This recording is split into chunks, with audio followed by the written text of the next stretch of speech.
Hello guys and welcome to QuickDraw. This is James Ville. I normally don't add any audio commentary to my QuickDraws, but I figured today I'm going to shake that habit and start talking.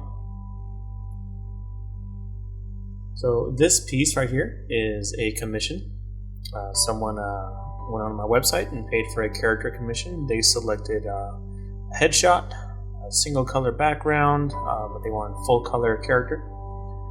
And they gave me a quick description of the character. They said that they wanted to be a girl, brown hair, with braid. They specifically said narrow eyes, gray color for her pupils, and thin lips. And surprisingly, they wanted to have her frowning. So that's those were the pieces that I had to go by to create this piece. And so therefore, I'm creating this illustration here. I do include a bit of shoulders in my headshot, so it's not just the neck up. I do like to get a bit of a top of the torso there, free of charge. And so for this one, I'm taking a different approach. I tend to do that with my illustrations. I jump from style to style. I like to experiment a lot and try different things. And honestly, there are so many different artists that I just love their work, and in a wide variety of different styles: American, Western, semi-realistic, anime, you name it. And so for this one, if I could attribute an influence, I would definitely give it to Ross Draws. I've been watching a lot of his YouTube videos, and it's just, he's an inspiration. He's just fantastic. And so I definitely was inspired by his work, and I wanted to kind of give a bit of an attribution to him for inspiring me here. So this one, of course, I always start my work with a what I call a wireframe. It's basically the draft, and that's what I use the blue pencil for. Then on top of the blue pencil, I make a new layer and I do the sketch, which is a little more detailed, but still, it's rough. I don't go too crazy in my sketches. I usually do all the details later. I quickly rotated my canvas, flipped it horizontally. The advantage of doing this is because you get to catch minor blemishes and imperfections that you're just so accustomed to by seeing and drawing the same way all the time, particularly for right-handed or left-handed hemisphere brain. And so you see it and it just, you get so used to it. So by flipping the canvas horizontally, you actually pick up on you see your image in a new way, and then it becomes obvious that things don't line up, that things aren't symmetrical. And so it's very helpful to do that from time to time and to make those adjustments on the fly. I'm using a program called Clip Studio Paint. It's very similar to Adobe Photoshop, so everything that you see here that I do is very comparable to the Adobe products, or pretty much any other major illustrating app or software on the market today. And I'm not doing anything too fancy either, so right now I'm just using simple pen tools, paint bucket fill tools. Layers are definitely a must. So for every color, every shape, every step along the way, I put it on a new layer. Makes it easy to make adjustments, makes it easy to turn things on and off, and move. Like here, the eye, I noticed that her eye needed to be moved up just a little bit, so I don't have to worry about losing the color. I can just move the sketch and vice versa.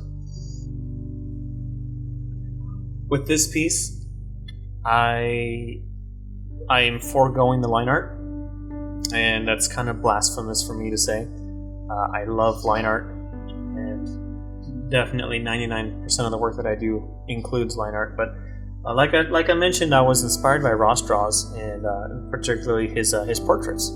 And I don't know how he does it, but it's pretty obvious that there are no black lines breaking up every single shape in contour. So I did my best to try to just simply add color and shadows and texture and highlights to the flat colors without any lines whatsoever. So this was definitely a bit of an experiment, and I've played around with similar styles in the past before, but it has been a long time since I've done anything semi-realistic, and this is definitely semi-realistic. It's not obviously photorealistic whatsoever, but compared to my other work, it's definitely going to have more detail. It's going to have more realistic shadows and shapes. It's not going to be cell shaded or cartoony, and especially like the hair and the eyes, I'm going to try to really make those pop out, make them look like they're three-dimensional. The thing about the hair too is something that I've learned recently is the importance of not putting too much detail. It's okay if the hair is simple shape and rough. You can have a pen tool and you can bring it down to 1 pixel, and you can try to attempt to stroke a million times for every single strand of hair. But in the end, that doesn't necessarily make it look all the better. So sometimes less is more, and when it comes to the hair, I think it's more important to segment in sections large chunks of hair as opposed to individual strands, and that gives shape, that gives shadow, that gives depth. You can see the darker areas where the hair is creating shadow on top of other hair and overlap and they're intertwined, like in the braid there. Now, it is good to have some detail, obviously, in the chunks, but it's going to be light. It's going to be minimal. It's not going to be just a complete solid color like a cell shaded cartoon would, but it's certainly not going to be photorealistic. So definitely something in between. Most of the time, I start with the eyes. But this time around, I didn't want to because I anticipated having to make some adjustments and move them around. And I'd rather do that at a later stage rather than right up front, because then it becomes a little more tedious and I have 5 layers to move because of all the different art that I do on for the eyes. And so here I noticed that I had the white shines on the eyes on one layer. And as I was working on a layer on top, I was noticing, wait, why is that white still showing? So I had to erase it, move it on to the layer that I was working on top, so that the white showed through. Now you can see I have my sketch layer on top. That's just used for reference. I'm going to eventually turn that off once I feel that I have everything in place and all the detail that I can see. And then from there I can make the adjustments and add more detail as needed. Everything's in place, so I know where the nose is, I know where the eyes are. Those are the upper eyelids. So now it's time for her nose. Mark the nostrils. I didn't want to make them black, so to say. So I chose like a darker skin tone instead.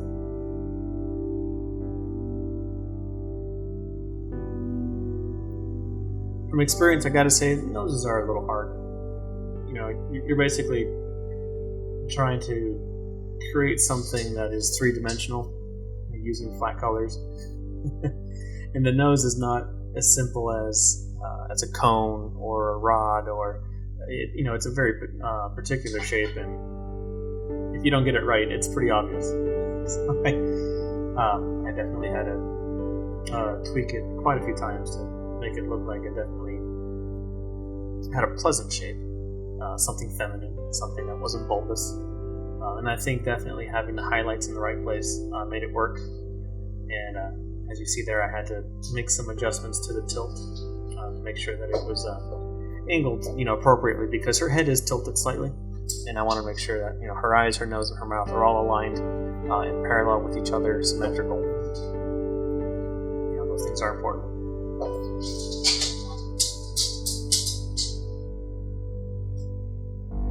It is useful when working on detail areas like the band here holding her hair, is to have a single layer with all of the colors, and then being able to go back to it time and again with the magic wand tool. So you select exactly what you need to work with and not have to worry about your lines, your shadows, or your colors bleeding into the other areas.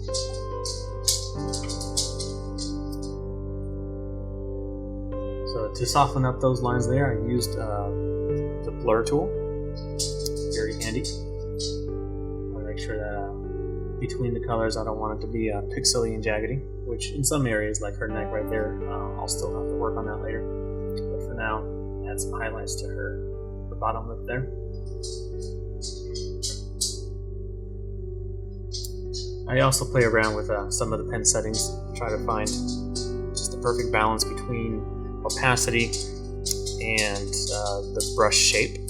So depending on how hard I press on the screen will determine how strong the color and how thin or thick the line will be. And I am using an iPad Pro, iPad 12-inch. And like I mentioned, Clip Studio Paint for the software. A lot of people use the Wacom. I have in the past. I definitely like the smaller iPad. It's much more mobile, easy to use. The Apple Pencil is pretty comparable to the Wacom stylus Pro Pen, so I definitely recommend that if you're looking into doing some digital art.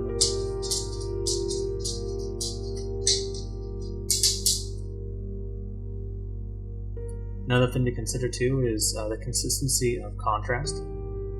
When I'm coloring the hair, adding darkness to the hair, adding darkness to the skin, whatever the darkest value is for any given color should be comparable to the darkest shade in all other colors.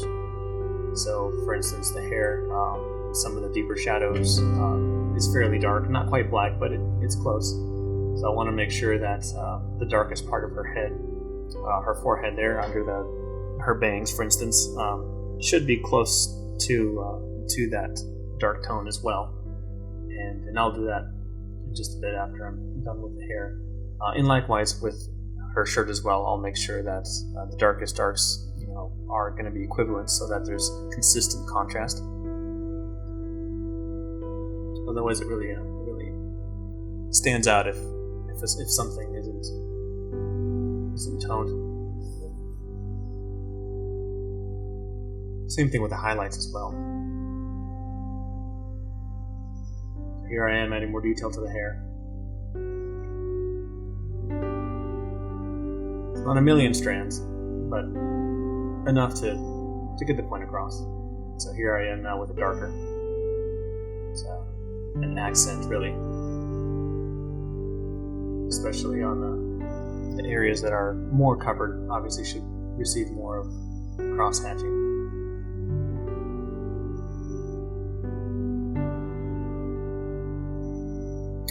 Really not happy with those eyebrows.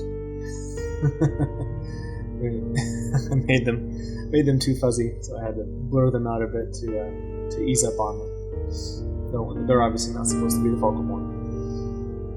So the highlights here, I love adding highlights to hair. I want to keep in mind my light source is going to be on the top left of the canvas, so more light is going to be emphasized on every single strand in that top left corner. And then wherever the hair puffs outward, that's where I want to create a string of highlights to create that 3D effect. So now I'm adding darkness to the skin to match the tones on the hair.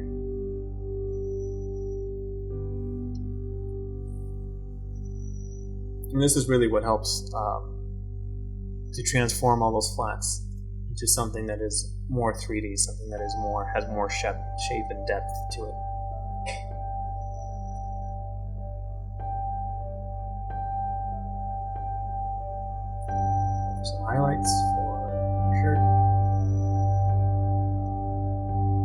fancy, it's just a very basic.